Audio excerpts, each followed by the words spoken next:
Here's the exact way to join Roblox Discord server.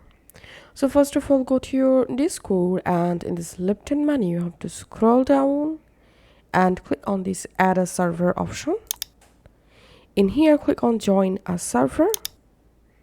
In this invite link or server link, you have to type here Roblox unofficial. So make sure it's Roblox unofficial, and finally click on join server and ensure that you are not a robot, and you directly jump into Roblox Discord server.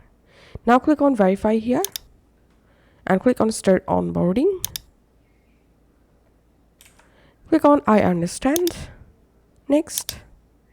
And what kind of notifications would you like to get? Select options, and do you create stuff on Roblox? So you can just select any option.